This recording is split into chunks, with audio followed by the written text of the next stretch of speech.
Gracias por el follow, crack. Hola, ¿me escuchas bien? Hola, Sufrido, ¿cómo estás? ¿Qué pasa, guapísimo? ¿Qué tal? ¿Cómo va, tío? Al, al fin conocen mi voz por estos lados. Sí, ¿eh? Sí, sí, sí. Lo que pasa que... Déjame mirar, a ver si te escuchan bien o no. ¿Escucháis bien a Alesito? ¿Guapetones? Si me escuchan, suscríbanse, denle like, compartan el video en este momento. Esa voz da miedo, dice. Qué guay, tío. Pues nada, Alesito, tú mismo. Cuéntanos, guapísimo. Bien, antes que nada quiero hacer entender que a mí no me gusta ni inventar ni contar historias de otros y tengo muchísimo respeto por estas cosas porque son cosas que uno las vive y quedan, o sea, lo marcan en su vida o en su historia y siempre las termina contando una y otra vez. Sí, sí, Pero sí. no quiere decir que uno no tenga respeto por estas historias ni por las que le hayan pasado a otros. Es más, a una persona que le haya pasado lo mismo que a uno o algo similar va a entender que uno no trata de usarlo como una historia para asustar, sino para contar una historia que le pasó a uno y que le llama mucho la atención. Yo desde chico tengo no quiero decir sensibilidad, porque Ujú. sería un poco hipócrita ponerme en el punto de medium o algo por el estilo. Claro, me han pasado muchas cosas a lo largo de mi vida, pero tengo dos o tres historias muy marcadas. eh, pero tal vez hoy, ya que es el primer programa, me Ujú. gustaría contar una de las que más me marcó. Sí, claro. La que tú Yo quieras. tenía unos, yo tenía unos 12 años, unos 10, entre los 10 y 12 años, no recuerdo bien la edad específicamente. Mis papás se divorciaron cuando yo tenía un año, se separaron cuando yo tenía un año, entonces como no sé si pasa allá en España, que los hijos pasan los fines de semana con los padres y el resto de la semana con la madre. Sí. Eh, pero bueno, en una época no sé qué habrá pasado con mi papá, que estaba medio desaparecido, que me iba a buscar mi abuela paterna, y yo pasaba los fines de semana. En un momento, en un verano, se les ocurrió ir, o llevarme a mí, mejor dicho, a una casa de campo, a una estancia que cuidaban unos familiares de mi abuela. No recuerdo bien el parentesco, pero como siempre uno le trata de tío, tía a un conocido de la familia. Eh, Pasábamos ahí los días, creo que estuve más o menos 3 semanas ahí en la estancia, no quiero decir el nombre por si hay alguien de la Sí. Argentina que conozca. Sí, sí, sí, sí. Eh, Tú, como quieras. Pero bueno, el caso es que esta ciudad se llama Las Armas, es un pueblito en realidad, por la ruta 2, que es de la provincia de Buenos Aires, más o menos para que los que conozcan Argentina o sean de acá, tal vez se ubiquen. Ujú. Hay una estancia conocida en la zona, que estos familiares de mi abuela eran los estancieros, los que cuidaban el campo, no eran los dueños. Vale. Entonces está la casa de los patrones, la casa grande, la mansión, entre comillas, y después está la casa más chica, De que es invitados. claro, de los cuidadores en realidad. Ah, Hay vale. casas de invitados, pero esta casa, específicamente la de la historia, es una casa de los trabajadores. Vale. Eh, Tengo el recuerdo de que habían instalado la antena de televisión satelital de DirecTV ese verano, y para mí era una novedad, era increíble poder estar en medio del campo y poder ver televisión, que tal vez yo no tenía cable en su momento, entonces podía ver Dragon Ball, podía ver un montón de cosas que tal vez solo podía ver en los canales de aire los fines de semana. Ya ves. Entonces estaba muy metido con el tema de la televisión. Y uno de los días dijeron, bueno, vamos a ir a hacer las compras al pueblo, que quedaba más o menos, no sé, a una media hora de camino, pero son distancias grandes. O sea, imagínate que de la casa de los estancieros hasta la propia ruta son más o menos unas 15 cuadras, 1,5 kilómetros, y de ahí al pueblo una media hora. Joder. Entonces yo me acuerdo clarito, era la pelea de Goku contra Mayunia en el torneo de las artes marciales, que en ese momento lo estaban pasando todos los días por un canal que acá se llamaba Magic Kids en la Argentina. eh, y era un hecho histórico para mí. O sea, yo quería ver esa pelea, a mí no me importaba nada, ni la comida, ni ir al pueblo, ni nada. Entonces hice un berrinche hasta que me dejaron quedarme. O sea, imagínate que en los años 90 un chico de ciudad que se queda en el campo es un hecho histórico, pero bueno, dijeron, ¿qué le puede pasar a un chico que se quede solo? Una inconsciencia total, ahora cuando lo veo de grande. Claro, sí, sí que es ¿Qué le verdad. puede, ¿qué le puede pasar a un chico en medio del campo mirando la televisión? Y como había más o menos media hora de ida, media hora de vuelta, dijeron, bueno, lo dejamos. Y me dejaron efectivamente solo en la casa, en el campo. Hostia, tío. Yo estaba muy emocionado con el tema de la televisión.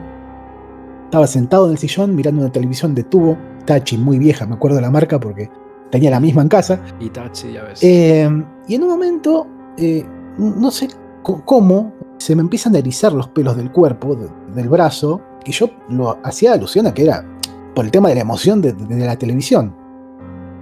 Sí. Entonces, yo estaba sentado en el sillón, detrás mío había una pared, el sillón estaba separado unos 20 centímetros de la pared, y de golpe empiezo a escuchar una respiración, pero no sé si alguna vez sintieron la respiración de una persona o de una pareja o de una novia detrás, que uno siente una respiración normal a sus espaldas, y yo siento exactamente esto.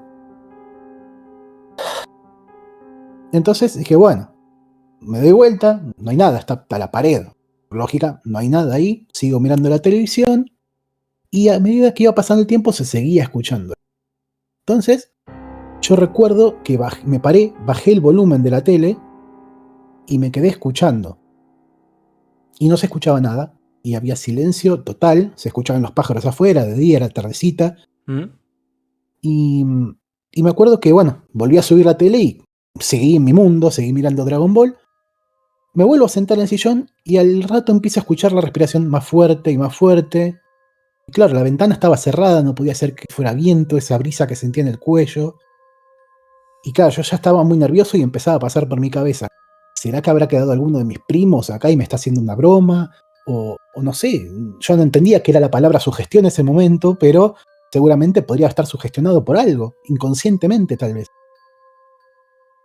Cuando de repente yo lo último que recuerdo es que me gritan, no, me dicen detrás del oído, Ale.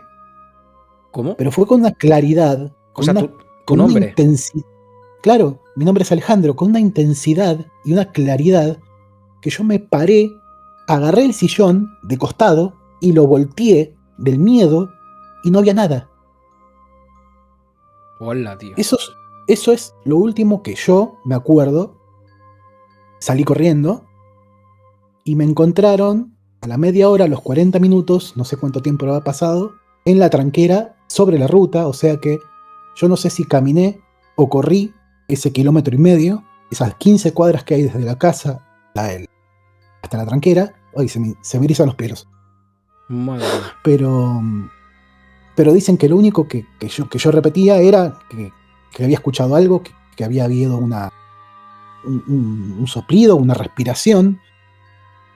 Y claro, uno cuando tiene esa edad, bueno, los padres lo calman a uno, lo tratan de mentirle, tal vez no fue nada, fue tu imaginación. Sí, pero exacto. claro, cuando uno lo vive es totalmente diferente, es una sensación de veracidad y de seguridad que tiene uno. Sí. Que no lo puede. Muchos se escudan en el que, bueno, los niños tienen mucha imaginación, que ves muchas películas, que ves muchas tonterías. Es lo mismo que veíamos en el video recién, de las dos nenas estas que tal vez estaban viendo algo que un tercero no puede ver. Sí. Ahora, la historia sigue porque a los 3 o 4 años yo ya era más grande, era más adolescente, tendría 14 o 15. Yo, la verdad que soy muy malo para recordar en qué año me pasó tal cosa. No, yo igual, pero eso, tío, tranquilo. Volví a ese campo. Yo, la verdad que ya estaba curado de espanto por otras cosas más pequeñas tal vez que me habían pasado, y ya uno a esa edad es más consciente y no es tan niño y entiende. Claro. Entonces me pasaron a contar una historia, que esto yo ya no puedo asegurarlo si es verdad o no, pero bueno, resulta que este tío, al que yo le decía tío, que era familiar de mi abuela, que era el cuidador del campo, había estado ahí desde muy muy chico. Tal vez de niño adolescente ya trabajaba de chico en el campo, porque esto se acostumbraba hace muchos años. Sí. Que ya desde chicos los estancieros o los grandes dueños de estancias tengan criados, entre comillas, no sé cómo se le dirá en España. Sí, igual, a los es lo mismo. Criados. Es lo mismo, exacto, sí, es lo mismo. Entonces habían 2 criados, que era este tío y otro chico, otro hombre. Entonces vivieron ahí durante muchos años y ya los dos empezaban a tener sus amoríos, sus romances con chicas del pueblo, e iban y volvían al pueblo constantemente. Parece que este otro chico que se crió con este tío tenía un amorío medio turbio, medio un desamor en el pueblo. Sí. Y parece que la novia lo engaña o algo así pasó, que este hombre se deprimió muchísimo y fue hasta lo que vendría a ser, no sé cómo le dice, esto es un galpón, un granero, Vale. y se colgó. Uf. Esto es a 150 metros más o menos, el galpón quedaría a 150 metros de la casa. ¿De Pero dónde con estabais tanta vosotros? No, claro, con tanta mala suerte que la soga se le cortó y no llegó a morir por colgarse.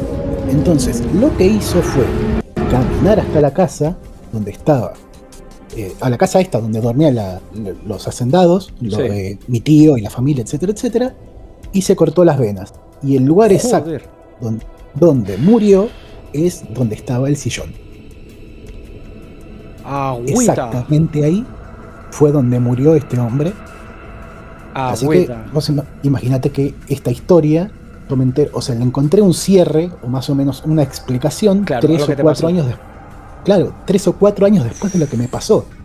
Ya Ahora, yo ves. lo que no entiendo, o sea, obviamente no le van a contar esta historia a un niño 10, 11 años, pero Claro. durante 3 años me trataron de mentiroso o tal vez incluso de tener una imaginación muy fuerte, pero claro, después de todo ese tiempo me cerró perfectamente el círculo. Claro, a ver, yo también Eh, entiendo la posición de los padres, ¿no? O sea, yo no sé si serás padre, Ale, pero yo sé que lo soy. Y con lo que hay cosas que, bueno, le han pasado mucho a mis hijos. Ujú. Y claro, no puedes dar ninguna explicación porque si no, o se lo toman bien y les da igual, o lo más seguro, lo más probable, que un niño se caga vivo, ¿vale? Entonces, no puedes. Yo me imagino que tu familia no te dijo en ese momento, sí, mira, es que aquí se cortó las venas uno. Claro, tú puedes coger tal terror o tal shock que, claro, puede ser muy chungo para ti. Entonces, claro, no es que te traten de mentiroso. Yo entiendo que lo más seguro es que te escondan eso en plan, venga, va, Claro. venga, que no sé qué. Pero no es una mentira, sino es piadoso, ¿no? O sea, es como protegerte, por decirlo así. No creo Sí, sí, que. sí, es entendible, pero tal vez yo estoy hablando, ¿no? de mi mentalidad con 15 años, ¿no? Tal vez pensar, ¿por qué me ocultaron tanto tiempo esto? Claro. Que fue algo que me marcó. O sea, si bien después pasaron cosas mucho mejores, pero, o sea, peores y mejores en mi vida, Pero, porque como me han pasado cosas malas, me han pasado cosas buenas, pero buenas en qué de este sentido. estilo. ¿De este estilo buenas? Eh, sí, la verdad que sí. Hostia, ¿cómo qué? Eh, Eso me da es otra, curiosidad, más o tío. menos, es un poquito más corta, pero bueno. Bueno, sí. Yo soy una persona creyente, fui muchos años a la iglesia católica, me he criado mucho en el parroquial. Bueno, nunca tuve una crisis de fe como cualquiera podría decir, no, bueno, no creo más en Dios, ¿no? Bueno, yo digo Sí. que mi momento de fe de decir no creo en Dios duró más o menos unos 15 minutos. Y la historia es así. Un día estábamos en mi casa con mi mamá, vivíamos solos, yo tendría unos 20 años aproximadamente, o 18, sí, 18 o 20 años, y llega mi abuelo, el papá de mi mamá, con un dolor muy muy fuerte en el pecho, y se sentó a tomar unos mates con nosotros, y mientras se paraba y se tiraba contra la pared, porque claro, le dolía y le dolía. Entonces agarramos el auto, lo llevamos al hospital más cercano, yo recuerdo que tiramos el auto en el estacionamiento, por quien lo dice así, ¿no? Claro, Y bajé claro. los gritos, mi abuelo se está muriendo. Entró a la guardia, y en el hospital tardaron unos 10 o 15 minutos en darnos el diagnóstico. Viene el médico y nos dice que tenía el 95% de las arterias del cuerpo tapadas, porque claro, mi abuelo era fumador, fumaba Sí. 3 paquetes de cigarrillo por día en su momento, a veces más, a veces menos. Entonces nos dijo, lo único que se puede hacer es, o sea, le vamos a pasar una medicación que o puede destaparle las arterias o le puede reventar el corazón, si no más no lo digo. Buah. Puede hacer que le explote el corazón. Yo recuerdo que lo único que pude hacer fue avisarle a mi novia de ese momento para que le avise a mis amigos, a mi familia que vinieran. Estábamos con mi mamá ahí y yo recuerdo que fui al primer piso, que había una capillita muy chiquitita, que ni siquiera era católica, era un lugar para que la gente de cualquier credo pueda ir a rezar o lo que sea. Sí, pedir, ¿no? Y yo me acuerdo que me puse a rezar en voz alta y dije, Dios, mira, yo lo único que te pido que me demuestres que estás conmigo. Yo no te pido que lo salves porque si es tu voluntad que mi abuelo se vaya, que se vaya. Yo lo único que te puedo decir es que demuestres que estás conmigo. Salí de la capilla y como salí, algo me detuvo en la puerta y dije, no. Me giré y empecé a prepotear a los gritos. Dije, no, tantas horas que paso en la iglesia, tantas cosas que hago por vos. Fue un constante recriminarle, tirar un pase de factura, como se dice acá en Argentina, y me puse tan angustiado que agarré el celular y lo estrellé contra el piso dentro de la iglesia, dentro del cuartito este. El celular explotó, o sea, se destruyó. Claro, con toda la rabia, claro. Sí, era un enojo, o sea, era tristeza, enojo, angustia, todo lo que a uno le puede pasar en el momento que está viviendo. Claro. A la media hora, 40 minutos, una hora, no sé cuánto habrá pasado, llega mi primo. A todo esto, mi abuelo ya le estaban pasando la medicación y me dice, vamos, agarremos el auto que estaba en la guardia del hospital todavía tirado y vamos a llevarlo a tu casa, a mi casa, que quedaba unas 6 o 7 cuadras. En el tiempo que yo voy a la guardia, a mi casa, dejar el auto para volver al hospital, vuelvo y ya le habían pasado la medicación a mi abuelo y estaba estable, estaba un poquito mejor. Había que pasarle unos stents, hacer un par de operaciones, pero se iba a salvar, ya era sabido de que se iba a salvar. Normal. Pero mi mamá me dice que mi mamá trabajaba en ese hospital, fue enfermera 28 años ahí, o sea, por eso la llevamos ahí. Claro. Me dice, Ale, yo cuando entré a ver a tu abuelo, porque a mamá la dejaron pasar como trabajaba ahí, o vio influencias y pasó. Claro. Justo cuando yo entraba, había un chico que estaba saliendo. Y me dice, decile a Ale que va a estar todo bien, decile que estuve. Y se va. Y mamá le dice, no, pará.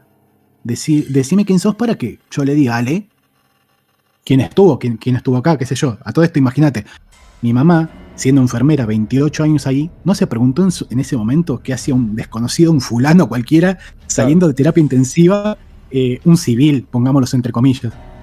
Y entonces este chico le dice, no importa, decile a Ale que me llegó su mensaje, y recalco esto de mensaje, y quiero que le digas que yo estoy con él, que cualquier cosa que me avise.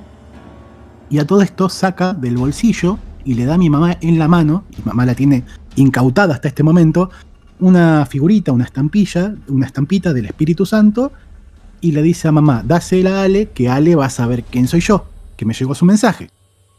Llego yo, mi vieja me cuenta todo esto, y yo le digo, pero mamá, yo no mandé ningún mensaje. Es más, estoy sin celular porque lo rompí.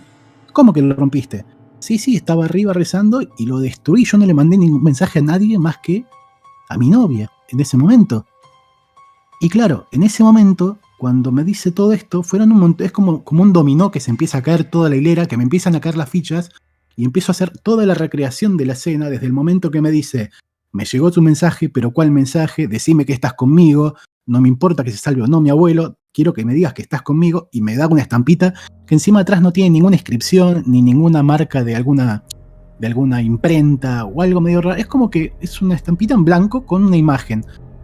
Y fue todo muy loco. Digo que bueno, ahí en ese momento terminó mi crisis de fe porque yo era consciente de que Dios quien sea la persona que haya estado ahí estaba conmigo y había escuchado lo que yo había dicho. Por eso digo que cuando me han pasado cosas malas en la vida, me puede pasar esto, que a ojos de una persona que no crea o sea atea, obviamente lo respeto totalmente, que no estamos solos, o sea, más allá que sea Dios, que sea, no sé. Qué fuerte. Pero hay un montón de cosas que me han pasado y digo, wow. O sea, hay cosas que la ciencia no puede mostrar, para todo lo demás existe Mastercard, pero sí, que es verdad. Es increíble porque, como te decía hoy, vos contás que te pasan cosas cuando estás editando y ves cosas, y claro, yo te las creo 100% porque a personas que le han pasado cosas no lo puede negar, a menos de que sea una persona tan renegada con su vida o tan tratar de negar eso que vivió, que le pasó. Sí. Que lo trate de volver una mentira para sí mismo. Porque creo que no hay peor mentira de la que uno se genera a sí mismo. Como decir, yo no veo que esa cosa blanca que decís que ves a veces asomándose.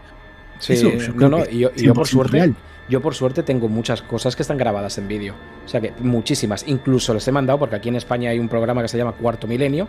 Yo las he mandado a ese programa pues, para que las estudien, para que tal. Hasta el día de hoy no me han contestado a nada, a ninguno de los vídeos que hemos mandado, tanto mi mujer y yo. No, No, porque... uno se queda tranquilo porque te das cuenta si estás viviendo con gente que a otras personas le pasa lo mismo que a vos, decís, Sí, bueno, sí. sí, es real. O sea, Sí, sí, sí. no Yo es, no es un... te lo aseguro que a mí me pasa. Te lo puedo confirmar, pero 100% me pasa. Pues sí, sí. Bueno, pues gracias, Ale. Gracias por tu pequeña historia. Bueno, gran historia, diría yo, porque madre mía, tío. O sea, Hay más donde salieron esa, hay para otros sí. programas, no te preocupes. Vale, vale, pues Pero a ver si podemos hacer un programa de esto semanal, porque molan, y a ver si la gente se va sumando al carro y va contando historias, porque ahora Black quiere contar va. algo. Sí, Y sí, lo nada, ves. le damos paso a él y a ver qué nos dice. Vale, Ale, pues muchas gracias, Aquí me quedo guapísimo. a su. Gracias, hermoso. Nos vemos en el próximo. Gracias. A Chao, chao. ti, adiós.